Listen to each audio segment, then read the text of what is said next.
सो जो टॉपिक मुझे दिया गया है रिजर्वेशन और उसका फ्यूचर क्या होगा, तो और ये टॉपिक मेरे ख्याल से हमारे इर्द गिर्द खास करके जो लोग शेड्यूल कास्ट, शेड्यूल ट्राइब और अदर बैकवर्ड कम्युनिटीज़ के जो मसले हैं, उन मसलों पर जो काम करते हैं, चाहे लीगली, पॉलिटिकली, सोशली, जिस भी तरीके से, उनके सामने ये सवाल बार बार आता है कि रिजर्वेशन का भविष्य क्या होने वाला है। लेकिन बहुत बार मुझे लगता है कि जब हम भविष्य की कल्पना करते हैं कि भविष्य में क्या होगा, एक अब्सेंस मुझे दिखता है उस चीज़ का जो खास करके रिजर्वेशन को सबसे पहले समझा कैसे जाए। खास करके रिजर्वेशन को भारत के परिप्रेक्ष्य में और आज़ाद भारत जिसमें एक संविधान है और जिसे हम कहते हैं कि एक डेमोक्रेटिक स्ट्रक्चर है, उसके परिप्रेक्ष्य में आरक्षण को समझा कैसे जाए। बहुत सारी जो राइटिंग्स अवेलेबल है, and even for that matter there are various court judgment, high court के हो चाहे सुप्रीम कोर्ट के हो, उन जजमेंट को भी हम जब बहुत बारीकी से पढ़ते हैं तो somehow reservation comes as a welfare policy, right. And most of us, हम लोग ज़्यादातर लोग रिजर्वेशन को एक कल्याणकारी योजना के हिसाब से देखते हैं, और जब क्योंकि उसको कल्याणकारी योजना के तहत देखते हैं, सो उससे जुड़े हुए जो लोग हैं, यानी आरक्षण खास करके ट्रेडिशनली भारत में इन पोस्ट इंडिपेंडेंट इंडिया, आज़ादी के बाद का जो इतिहास है भारत का, उसमें जो एक रिजर्वेशन केवल एक रिजर्वेशन नहीं है, तो जैसे मैंने कहा कि उसको वेलफेयर पॉलिसी की तरह देखा गया है, और उस वेलफेयर पॉलिसी जिनके लिए है, खास करके शेड्यूल कास्ट के लिए है, शेड्यूल ट्राइब के लिए है, बाद में ओबीसी के लिए बनी, तो इन जुड़े हुए समुदाय के लोगों के कनेक्शन से देखा जाता है। And therefore if there is some positive discourse around affirmative action reservation, then there is also the strong stigma, right, around the very concept of reservation that exists in Indian society and mostly among Hindu upper caste, right. And that's not me saying. If you go through a lot of other writings or even a lot of other discourses, तो हमको नज़र में आता है कि reservation के साथ साथ जो लोग जिनको फायदा हो रहा है उनका एक अपना एक डिस्कोर्स है, एक अपना नैरेटिव है, और दूसरा नैरेटिव उन लोगों का है जो रिजर्वेशन का विरोध नहीं करते हैं। रिजर्वेशन का विरोध एससी, एसटी, ओबीसी को मिल रहा है इसीलिए करते हैं, बिकॉज जब ईडब्ल्यूएस जब इस देश में लाया गया, जब सरकार ने उसको लागू किया, सुप्रीम कोर्ट ने भी उसको जस्टिफाई किया, we did not see any protest against reservation. जब ओबीसी मंडल कमीशन लागू किया गया तब बहुत सारे प्रोटेस्ट हुए, और प्रोटेस्ट की बुनियाद ये थी कि reservation as a concept should not be there on the basis of caste, right. But when the reservation were assign और गिवन और mandated for so called general category who majorly constitute the Hindu upper caste, तब हमने कोई protest नहीं देखा सड़क पे। तब IIM, IIT के बाहर कोई लड़का, कोई स्टूडेंट्स, कोई प्लेकार्ड लेके खड़ा हमें नजर नहीं आया। तो ये दर्शाता है कि रिजर्वेशन को भारत में, चाहे वो इंस्टीट्यूशनल अंडरस्टैंडिंग हो, जैसे मैंने कहा सुप्रीम कोर्ट का अंडरस्टैंडिंग हो, even for that matter the political understanding political party की तरफ से, या एक पॉपुलर कल्चरल अंडरस्टैंडिंग जो आपके न्यूज़पेपर, न्यूज़ चैनल्स या रोज़मर्रा की ज़िंदगी से जो हम लोग डिस्कोर्स हम देखते हैं वहाँ पे, जैसे मैंने कहा कि उसको एक वेलफेयर पॉलिसी की तरह देखा गया है। Now but when you dig the history of reservation, right, or not just in India, for that matter, if you go and try to unravel the history of Western society, जहाँ पे उस समाज के निचले तबके को कैसे बराबरी में लाया जाए, उसके लिए जो भी प्रयास किए गए, वो प्रयास खास करके मेरा ये मानना है कि वो रिजर्वेशन या कोई भी अफर्मेटिव एक्शन को वेलफेयर पॉलिसी का उसका उगम जो है वो वेलफेयर का उगम नहीं है। तो मैं कहना क्या चाह रहा हूं? मैं कहना ये चाह रहा हूं कि भारत के परिप्रेक्ष्य में भी the very concept of reservation was originated because of negotiation. और निगोशिएशन क्या होता है? जैसे अगर खास करके कोई भी देश, कोई भी नेशन अपने आप को आजाद नेशन कहता है, एक डेमोक्रेटिक मॉडर्न नेशन कहता है, तो सबसे पहली बात वो ये कहता है कि this state identifies who are citizen of this state. क्योंकि स्टेट जो है वो सिटीजन की सिटीजन की देखभाल करता है, सिटीजन को सुरक्षा देता है, उनके उत्थान के लिए काम करता है। आजादी के बाद में भारत का संविधान इस देश के, जिनको पहले अछूत कहा जाता था या जिन्हें आप आदिवासी कहते हैं, उन लोगों को कॉन्स्टिट्यूशनली भारत का सिटीजन मानता है। और जब वो सिटीजन मानता है तो सिटीजन और स्टेट का कॉन्ट्रैक्ट होता है। वेलफेयर पॉलिसी एक अलग तरीके की है। जैसे वेलफेयर पॉलिसी हो सकती है कि किसी के पास घर नहीं, एक समुदाय के पास, सरकार ये डिसाइड करती है कि एक हाउसिंग वेलफेयर पॉलिसी बनाई जाए, that is a welfare policy. But the origin of reservation did not come from the very concept of welfarism. Reservation का उगम जो है वो निगोशिएशन से आया, और वो निगोशिएशन ये था, if you read very carefully what Baba Saheb said in the first round table conference, he said that if the Muslim in this country and their leaders like Jinnah, by claiming that we are a religious minority and we are not safe and we will not be safe in the Hindu majority, and therefore our demand to have a separate nations becomes a natural demand. And with this particular reference, Baba Saheb argued again and again, both in roundtable conference and outside the roundtable conference, that we as the untouchable are not a Hindu and therefore we are a minority. And if we are a minority, what is our negotiation with the coming modern Indian state? And with that particular negotiation, Baba Saheb won the award. He got separate electorate for scheduled caste, we know. And we also know the Pune is basically the historical place for that matter, where Gandhi came, और यहाँ पे hunger strike Gandhi ji ने की, और वो Poona pact हुआ।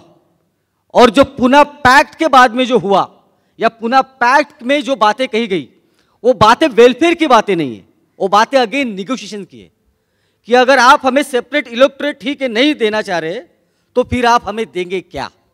ये जो बात है कि आप हमें देंगे क्या, this is not about welfare. Again I am telling you, and especially I want to tell people from scheduled caste, scheduled tribe, that because most of the time when the reservation का जब सवाल आता है, तो वो एक back foot पे आ जाता है, उनको डिफेंड करने लग जाते हैं कि रिजर्वेशन क्यों होना चाहिए, और वो कई हद तक एक अपने आप को डिफेंसिव पोजीशन में पाते हैं। तो मैं आपको ये कहना चाहता हूं कि ये बात आप अपने जहन में डालिए कि जैसे मैंने कहा कि Muslim as the religious minority, जिनको एक अलग देश मिला, Baba Saheb was trying to have negotiation with the modern state कि हमें क्या मिलेगा। And this is what the power of citizen, right? In any modern state, citizen hold this power that what is my relationship with the state, right? Now for instance the very recent example, कि भारत का जो middle class है, जो middle class तो नहीं, अपर middle class है ज्यादातर, जो एक टाइनी अपर कास्ट है, जो कॉर्पोरेट में काम कर रहा है, जो बहुत सालों से ट्रेडिशनली गवर्नमेंट जॉब पे होल्ड करके बैठा हुआ है, वो हमेशा से सरकार को क्रिटिसाइज करता है टैक्स के ऊपर कि आपने हम पर टैक्स लगा दिया। Now when the state feels कि ये जो हमारा एक क्लास है, then as I said, this upper middle class also constitute mostly upper caste, Brahmin plus other upper caste, they always have the negotiation with the state कि आप हमारा अगर टैक्स कम नहीं करोगे तो we may go other side. Now the question is, what is the negotiation of lowest of the low with the Indian state? The only negotiation that the Indian state have with the lowest of the low, therefore lower caste, through reservation. If you remove the reservation, then there is no direct relationship with the Indian state and the so-called lower caste citizen. तो इसीलिए reservation की जो भूमिका थी मैंने जैसे कहा शुरुआत में भी और रिपीट कर रहा हूं, वो कल्याणकारी योजना के तहत नहीं की, उसकी शुरुआत नहीं हुई थी। उसकी शुरुआत इस सौदे से हुई थी कि आप हमें क्या देंगे भारत के आजादी के बाद में। लेकिन हम ये देखते हैं वो जो सौदा था, वो जो निगोशिएशन था भारत सरकार के साथ में, खास करके इस देश के आदिवासी और इस देश के शेड्यूल कास्ट का, वो सौदा भारत स्टेट ने कभी भी पूरा नहीं किया। वो क्यों पूरा नहीं, मैं ये क्यों कह रहा हूं कि उन्होंने पूरा नहीं किया? फॉर इंस्टेंस, अगर आप शेड्यूल कास्ट का जो रिजर्वेशन है 16-17% जो होता है, कुछ स्टेट में अलग होता है अकॉर्डिंग टू देयर पॉपुलेशन, कोई भी स्टेट ये क्लेम नहीं कर सकता है, और मेरे पास आंकड़े भी है, कि उन्होंने रिजर्वेशन को कभी पूरा लागू किया। अगर 16% रिजर्वेशन है, चाहे स्टेट सर्विसेज में हो, चाहे सेंट्रल गवर्नमेंट की सर्विसेज में हो, कोई भी सरकार ने किसी भी पार्टी के उस रिजर्वेशन को कभी पूरा नहीं किया। साथ ही साथ भारत सरकार का, भारत स्टेट का, भारत राज्य का ये हमारे साथ सौदा था, निगोशिएशन था कि वो हमें सुरक्षा प्रदान करेंगे। We being as the caste minority, schedule caste being as a caste minority and tribe as being the ethnic minority, Indian state promised us that they will fulfill, if not many, so at least few particular demand that our leader won in the round table conference and later in the constitutional assembly. But Bharat राज्य ने वो वादा हमारे साथ पूरा नहीं किया, ना हमें सुरक्षा दी, क्योंकि अगर आप एट्रोसिटी देखते हो SC/ST कम्युनिटी के ऊपर, तो भारत सरकार जो केंद्र सरकार के जो आंकड़े हैं वो इतने भयानक आंकड़े हैं कि वो ये कहते हैं कि रोज किसी शेड्यूल कास्ट पर्सन को मारा जाता है, किसी आदिवासी पर्सन को मारा जाता है, रोज एक आदिवासी या शेड्यूल कास्ट समाज की जो महिला है उसके साथ सेक्सुअल हरासमेंट होता है, even rape for that matter. आज भी बहुत जगह ऐसी जहां पर एक शेड्यूल कास्ट व्यक्ति अगर वो मूछ रखना चाहता है तो मूछ नहीं रख सकता, या आपको न्यूज़पेपर में आप पढ़ते होंगे कि घोड़ी पे चढ़ के बारात निकालना चाहता है तो वो नहीं कर सकता है। इवन IPS ऑफिसर को भी सुरक्षा लेके बारात निकालनी पड़ती है। Now what this example tells us, this examples at it outset may look like that the social reality, Bharat का जो सोशल रियलिटी है वो बहुत ज्यादा बदला नहीं, ये हो सकता है हम इससे समझे। लेकिन जो दूसरी रियलिटी है जो मैं बार बार कह रहा हूं, that the Indian state and not just the government, not just one particular government, इधर बीजेपी और Congress, but India as a state, a modern Indian state has failed to protect schedule caste, schedule tribe, to protect them physically and even to protect their social economical right जो संविधान सभा में सुनिश्चित किए गए थे हमारे लिए।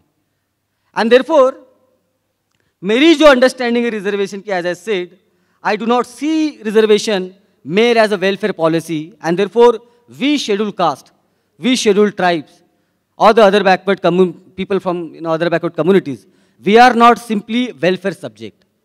हम केवल वेलफेयर सब्जेक्ट नहीं है। और जब ये धारणा से हम बाहर निकलेंगे कि हम केवल वेलफेयर सब्जेक्ट नहीं है, तब हम निगोशिएशन की बात करेंगे। क्योंकि जब आप निगोशिएशन की बात करोगे तो आपका निगोशिएशन होगा। अगर आप वेलफेयर की बात करोगे तो फिर आपको कुछ नहीं मिलने वाला है। और क्योंकि हमने बहुत लंबे समय तक आरक्षण को वेलफेयर की तरह देखा, एक कल्याणकारी पॉलिसी की तरह देखा, इसीलिए आरक्षण दिन ब दिन और हर साल खत्म किया गया। आरक्षण को एक तरीके से ठंडे बस्ते में डाला गया। जैसे आप ये देखते हैं, जैसे मैंने कहा, एक जो आंकड़े हैं जो भारत सरकार के हैं, सेंट्रल गवर्नमेंट के हैं, वो मैं कुछ आंकड़े आपके सामने रख देता हूं ताकि आपको ना लगे कि मैं मन की बात कर रहा हूं। So only 9% schedule caste operate on agriculture land according to agriculture census 2015 और 16 का जो एग्रीकल्चर का सेंसस है वो कहता है कि केवल 9% शेड्यूल कास्ट जो है अगर 100% शेड्यूल कास्ट को गिना जाए, उसमें से केवल 9% शेड्यूल कास्ट जो है वो एग्रीकल्चर जो लैंड है उसके ऊपर काम करता है। And only 4% SC/ST families have member in government jobs. ये जो लोग कहते हैं ना बार बार शेड्यूल कास्ट शेड्यूल ट्राइब को कि आप तो सरकार के दामाद हो, आप तो रिजर्वेशन से आए, they are mostly intellectually poor, right? Most of the upper caste argument, ज़्यादातर अपर कास्ट के आर्गूमेंट आरक्षण के खिलाफ बहुत ही इल इन्फॉर्म्ड होते हैं, बहुत ही इंटेलेक्चुअली पुअर आर्गूमेंट होते हैं, बिकॉज वो कभी डेटा नहीं आपके सामने रखते। For instance as I said, अगर रिजर्वेशन भारत सरकार के अगर 100 नौकरियां है, 100 नौकरी में 16% अगर आरक्षण शेड्यूल कास्ट के लिए दिया गया है, पहली बात तो 16% नहीं भरा जाएगा, कभी नहीं किसी सरकार ने भरा। और जो सीटें भरी नहीं जाती है उसको ये लोग जनरल कैटेगरी में उसका रूपांतर करते हैं, और वो सीटें जो है मेक श्योर करते हैं कि वो ब्राह्मण, बनिया और बाकी अपर कास्ट को सीटें मिले। इसलिए आप भारत की ज़्यादातर, चाहे वो सरकारी विश्वविद्यालय हो, यूनिवर्सिटीज़ हो, कॉलेजेस हो, बड़े बड़े डिपार्टमेंट हो, वहाँ पे आप ज़्यादातर ब्राह्मण, बनिया और बाकी जो अपर कास्ट है उनकी संख्या ज़्यादा पाते हैं। और हर स्टेट की बात है, even Maharashtra for that matter, it does not stand separately, right? So ये आंकड़े कि केवल 4% शेड्यूल कास्ट फैमिली जो है उनके कोई एक मेंबर है, और वो भी आंकड़ा ये कहता है, दूसरा आंकड़ा, कि ये जो 4% सरकारी नौकरी में जो शेड्यूल कास्ट है उसका बड़ा तबका जो है वो उन जॉब्स में है जो जॉब्स को आप मैनुअल जॉब बोलेंगे, जैसे सरकारी दफ्तरों में चपरासी, म्युनिसिपल कॉरपोरेशन में आपका गंदगी साफ करने वाला, और इस तरह के तमाम वो छोटी नौकरियों में ज़्यादातर तबका ये है। तो ये जो बार बार कहते हैं कि हमने रिजर्वेशन के कारण सब कुछ खा लिया, हम पूछना चाहते हैं कि किसने खाया? हमने खाया या उन लोगों ने खाया जिन्होंने हमको अंदर ही नहीं आने दिया? जो बार बार लोग, अभी if you like many of us are, हम सोशल मीडिया पे है, and this young chaps, the Sonu Monu of upper caste, if you see there on Instagram, on Facebook or Twitter, like they suddenly, someone has posted on Twitter कि China, because of their scientific temper from school education to higher education and the state policy to give the free education, has allowed them to reach at a stage where they can develop another, AI, right? DeepSeek उन्होंने develop किया against the corporate capitalist America, जो बहुत जिसकी cost, जो production cost है उस AI की बहुत ज़्यादा है, चाइना के डीपसीक की बहुत कम है। तो ट्रेल था एकदम, फॉलोइंग जो आंसर्स थे उसके ऊपर जो कमेंट थे of this again the upper caste Sonu Monu Chintu, like this, reservation के कारण यहाँ पे नहीं हो पाया, रिजर्वेशन के कारण नहीं हो पाया, रिजर्वेशन के कारण हो नहीं पाया। So what happens when you are not able to do something, right? When you are not able to defend yourself, then you start stigmatizing someone else.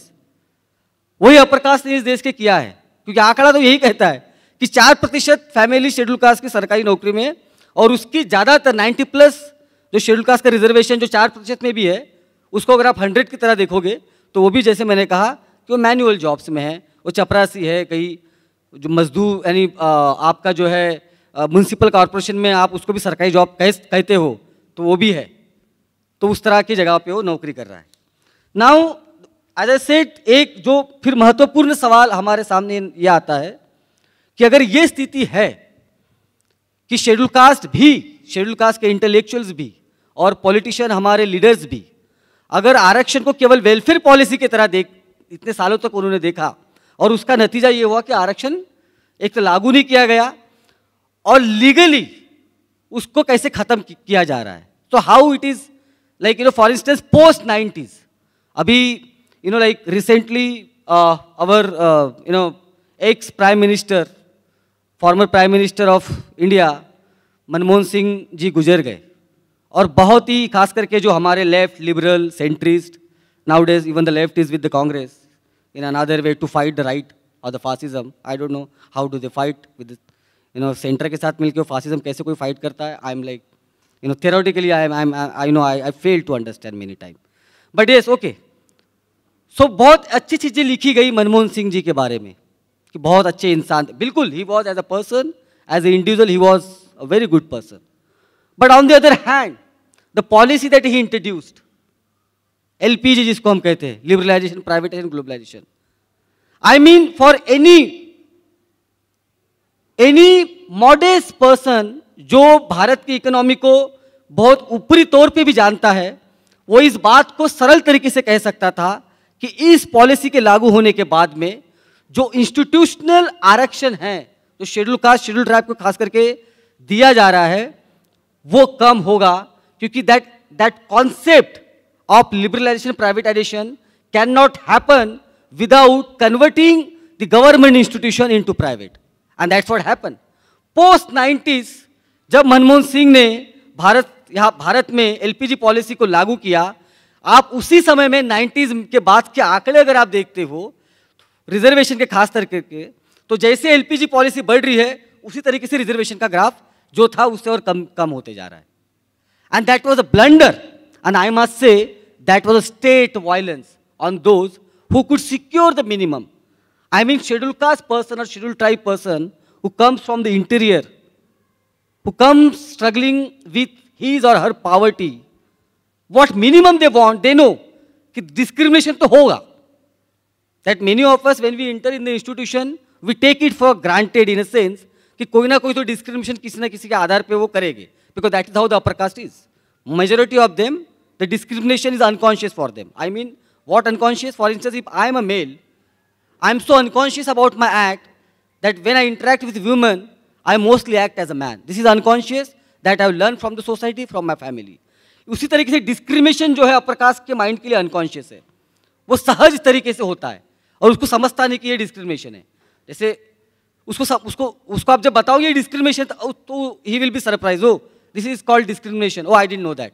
तो डिस्क्रिमिनेशन उसके लिए सहज है और तो हमको पता है कि ऐसा होगा। But what minimum guarantee we had that the Indian state, the Indian government is there and they will make sure that if someone discriminate me for my entry in the education or in employment, I have a right to refer or to bring Indian state into this institution and demand that the state will give me protection, state will make sure my entry in this particular government institution. Now what happened? That minimum right of mine, that minimum right of scheduled caste and scheduled tribe was snatched away when they introduced the LPG policy in India, and which And as we know that the Manmohan Singh was hell-bent on entire Congress upper caste lobby, and including the scheduled caste, scheduled tribe lobby in the Congress, or now even in the BJP, we know they don't have much say within their party. Although किसी दलित को, scheduled caste को आज वो president बना दे, कुछ भी कर दे, जब नाव डूब रही है, तो नाव डूब, जैसे वो गाँव में अगर हम कहते हैं कि जब पुराने गाँवों में आज भी बहुत जगह ऐसा होता है कि अगर सुअर मर गया तो वो गंदगी ना करे, उसकी बास ना आए, तो फिर आखिर में आप शेड्यूल कास्ट को बुलाते हो कार्यक्रम हो जाने के बाद में कि प्रोग्राम हो गया, सब कुछ हो गया, एक तो मरे हुए जानवर को ले जाओ, या फिर कार्यक्रम हो गया गांव में, मेरे बहन की शादी हो गई, अभी गंदगी पड़ी हुई है थोड़ा और खाना थोड़ा बचा हुआ है, तो वो खा लो और गंदगी साफ करो। उसी तरीके से most of the political parties, even for that matter left, and it is unfortunate that the left should have been more radical in India, but unfortunate that they took so long to even to understand that the scheduled caste person is important for the, and can run their organization, can lead their organization. But anyways, मैं कहने की ये कोशिश कर रहा हूँ कि अभी it was a Congress and including the BJP and including in the left for that matter, they did not do the adequate protest, they were not hell-bent. जिस तरीके से न्यूक्लियर डील पे वो hell-bent थे, उस तरीके से LPG पॉलिसी को किस तरीके से रोका जाए पार्लियामेंट के भीतर और पार्लियामेंट के बाहर, in the history does not tell us that they basically did any grand movement against, specifically within this context of reservation. So yes, after post 90s के बाद में हम देखते हैं कि रिजर्वेशन के आंकड़े, क्योंकि जो सरकारी संस्था थी, जैसा अगर मैं बहुत प्रैक्टिकल लेवल पे देखूं तो ज़्यादातर जो शेड्यूल कास्ट की नौकरी हम देखते हैं बड़े खातों में, एक बैंक और जो है रेलवे में, और हम देखते हैं कि रेलवे को भी प्राइवेटाइज करना, अलग अलग उसके खाते प्राइवेटाइज किए गए, और साथ साथ बैंक को भी धीरे धीरे, प्राइवेट बैंक को इंट्रोड्यूस करके गवर्नमेंट बैंक को भी धीरे धीरे वो खाते बंद किया गया, और इसीलिए वहाँ पे नंबर ऑफ जॉब्स कम होती गई। अभी सवाल ये है कि लोग ये कहते हैं कि अच्छा, अगर प्राइवेटाइज हो रहा है तो अब प्राइवेट सेक्टर में आपको नौकरी मिलेगी, अगर आप में मेरिट है तो आपको प्राइवेट सेक्टर में नौकरी मिलेगी। दिस आर्गुमेंट इज जनरली भी दिया जाता है। But if you look at not just in India, but अगर आप वेस्ट और खास करके बहुचर्चित जो देश है इस दुनिया का, अमेरिका, इवन वहां का भी आप कुछ स्टडीज देखते हो, तो स्टडी ये बताती है that the most of the jobs even in the private formal sector लोगों को नेटवर्क से मिलते हैं। And therefore what the French sociologist called the cultural capital, Pierre Bourdieu, जिस बात वो कहते हैं कि अगर इकोनॉमिकल कैपिटल है आपके पास, कि मेरे पास 10 रुपया है, वो मेरा इकोनॉमिकल कैपिटल है, उसके साथ साथ वो ये भी कहते हैं कि there is something called cultural capital. तो ये कल्चरल कैपिटल भारत में जो है वो जाति, मोर देन रिलीजन, जाति से बहुत ज्यादा संचालित होता है। सो शर्मा जी का बेटा शर्मा अंकल के नेटवर्क से कहीं ना कहीं लग जाएगा। And I know that many of my upper caste English speaking urban friends, even when I was in teens, I know that many of us who struggled to get a placement, even in so-called social sector, many of them were chilling during placement time. And later we came to know that their parents, some chacha, auntie or somewhere is connected to UN or some feminist organization who for a girl, and labor organization for some boy. So they would make sure that they get something or other, even they don't sit for. So this is how the minute it is. That forget about the big corporate jobs, but even the small NGO jobs are being secured through the social network and therefore the caste network in this country, which ultimately benefits mostly upper caste, जो ज़्यादातर upper caste को benefit करता है। तो जो लोग ये कहते हैं कि मेरिट से आपको नौकरी मिलेगी, तो I want to tell you that it's not me who is telling. There are several studies in America, but in India there is an interesting study that जो यूजीसी के हमारे एक चेयरमैन थे सुखदेव थोरात सर, और जो उनके साथी थे, उन्होंने जो स्टडी किया, और उन्होंने स्टडी में ये देखा कि और आप पढ़ सकते हो कि कुछ सीवी भेजी गई, कुछ एप्लीकेशंस भेजे गए, और उन एप्लीकेशन में से जो इंटरव्यू कॉल्स आए वो सबसे ज्यादा हिंदू अपर कास्ट को आए। अगर आपको ये लगता है कि इस डिजिटल टाइम में it is impossible for me to know your caste, then I must say then we are living in some other century. I mean it is so easy. Even I don't know in Pune, I am from Vidarbha, and when we hear something from Pune, like I don't know, it happened with me, people may call me casteist, but I could figure out that person is a Brahmin because the way they would speak Marathi. I'm not blaming them for speaking that kind of Marathi. I'm just saying that how the social markers works in the society. At the same time, I have a friend in Pune who come from the slum background. I don't know how does he speaks, so I could just figure out. So this is how this cultural network, even by your language, by your tone, by your surname, and there are many other markers, जिसके through में हम पता करते हैं कि इसकी जाति क्या है। तो स्टडी ये कहती है कि एप्लीकेशन भेजने के बाद में केवल और केवल ज्यादातर जो एप्लीकेशन का रिस्पांस इंटरव्यू के लिए आया वो अपकास्ट लोगों को, ये मैं नहीं कह रहा हूँ, ये भारत के यूजीसी के जो चेयरमैन रह चुके हैं, विख्यात हमारे जो है नॉन इकोनॉमिस्ट हमारे भारत के सुखदेव थोरात और उनके जो साथी, उनका ये अध्ययन है, उनका ये रिसर्च है। And as I said, there are many such studies available for US के लिए और बाकी जगह के लिए भी। नाउ देयरफॉर आर्गुमेंट मेरिट का था ही नहीं कभी। The argument was never about merit.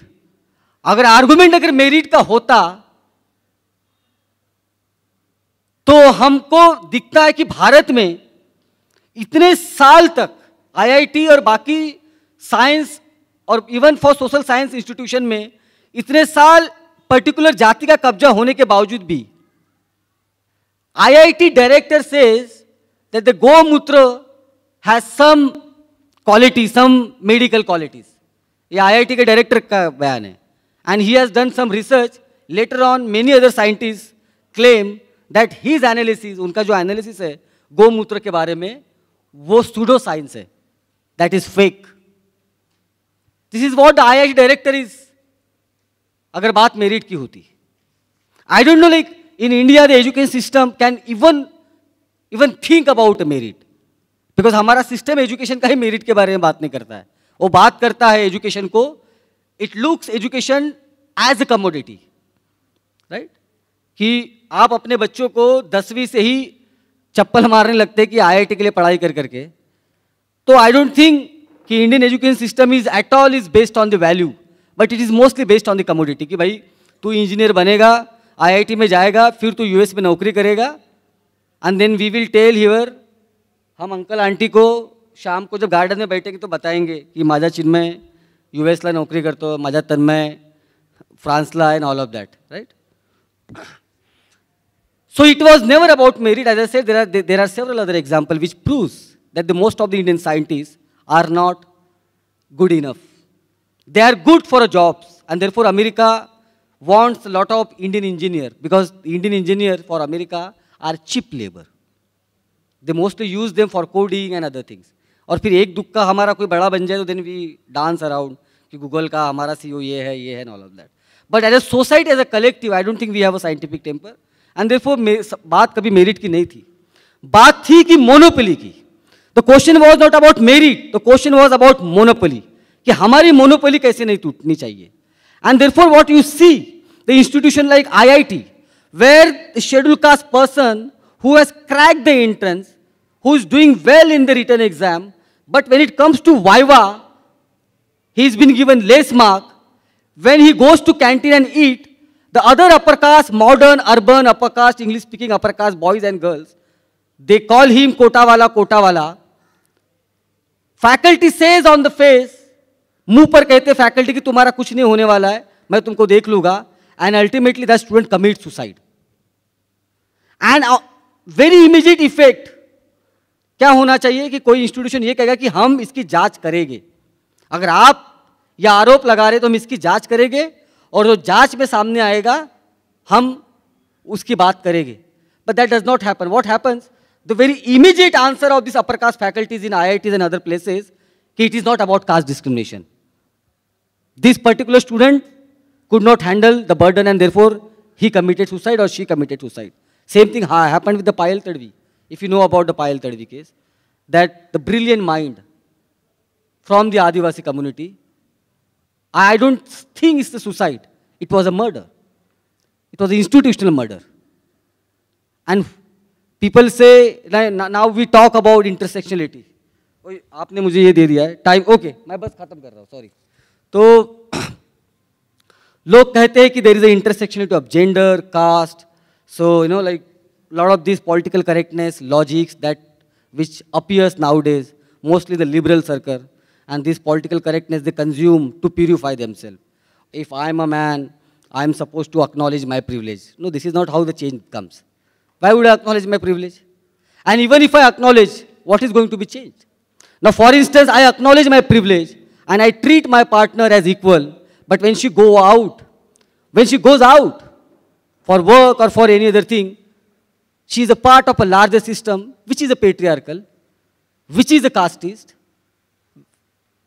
Now, मेरा उसके साथ अच्छा होना केवल एक राहत है. So yes, if you want me to become some rahat for you, I am rahat. But if you want to change the system, then let me tell you very frankly, you cannot change the system if you cannot identify your enemy.